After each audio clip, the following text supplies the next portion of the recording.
एक मुसाफिर हज पर जा रहा था। रास्ते में उसने एक बीमार किता देखा जिसका भूख और प्यास की वजह से बहुत बुरा हाल था। मुसाफिर ने अपने हाथों से उसे पानी पिलाया और फिर अपने सफर पर रवाना हो गया। चलते चलते अचानक कुछ डाकुओं ने लौटने के इरादे से मुसाफिर का रास्ता रोक लिया और कहने लगे, ए मुसाफिर, अपना सारा सामान हमारे हवाले कर दो। मुसाफिर बड़े इत्मीनान से कहने लगा, मेरी सिर्फ एक छोटी सी बात सुन लो, फिर तुम शौक से मेरा सामान लौट लेना। डाकू हंसने लगे और बोले, चलो ठीक है, मगर जल्दी बताओ क्या कहना चाहते हो। मुसाफिर अपनी सफेद दाढ़ी पकड़कर कहने लगा, ये सफेद दाढ़ी मैंने ऐसे ही नहीं की, मैं 7 हज कर चुका हूँ और 8वें हज पर जा रहा हूँ। तुम लोग मेरा सामान लौट कर कितने दिन तक खाओगे?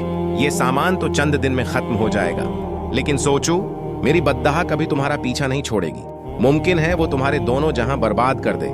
मुसाफिर की ये बात सुनकर डाकू घबरा गए और आपस में कहने लगे, ये बुजुर्ग कोई बहुत नेक और इबादत गुजार मालूम होता है, हमें उसकी बद्दहा से बचना चाहिए। फिर डाकुओं ने हाथ जोड़ लिए और कहा, ऐ भले आदमी, हमें माफ कर दो, हमसे गलती हो गई, अब तुम अपने रास्ते जाओ और हम अपने रास्ते जाते हैं। देखो, अभी चंद कदम ही चले थे कि अचानक बादशाह के सिपाहियों ने हमला कर दिया और डाकुओं को गिरफ्तार कर लिया। जब डाकू पकड़े गए तो एक डाकू दूसरे से कहने लगा, देखा बुजुर्ग की बद्दुआ का नतीजा। सिपाही डाकुओं को बादशाह के दरबार में ले गए। इस बादशाह की एक जवान बेटी थी जो एक खतरनाक बीमारी में मुब्तला थी। डॉक्टरों और हकीमों ने जवाब दे दिया था कि अब उसे सिर्फ किसी नेक इंसान की दुआ ही शायद बचा सकती है। इसलिए बादशाह ने डाकुओं से कहा, अगर तुम मुझे किसी ऐसे नेक इंसान का पता बता दो जिसकी दुआ से मेरी बेटी ठीक हो जाए तो मैं तुम्हारी सारी चोरियां माफ कर दूंगा। डाकुओं ने हज पर जाने वाले उसी मुसाफिर का पता बता दिया। बादशाह ने सिपाही भेजकर मुसाफिर को बुलवा लिया और कहा, ऐ मुसाफिर, मैंने सुना है तुमने 7 हज किए हैं, अगर तुम मेरी बेटी की शुफा के लिए एक हज का सवाब भी दो तो मैं तुम्हें सोने चांदी से भरा हुआ संदूक दे दूंगा।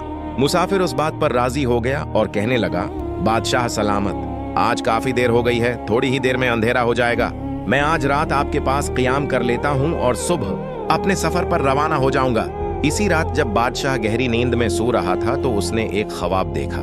ख्वाब में एक नौरानी चेहरे वाला सफेद पोश शख्स कह रहा था, इस मुसाफिर का एक भी हज कबूल नहीं हुआ, तुम हज के सवाब को छोड़ दो। इस मुसाफिर ने रास्ते में एक बीमार कुत्ते को पानी पिलाया था, इसी नेकी का सवाब ले लो, तुम्हारी बेटी को शफा मिल जाएगी। सबक, मुसाफिर खुद को बड़ा हाजी समझ रहा था, लेकिन कुत्ते को पानी पिलाना उसके नजदीक एक मामूली अमल था।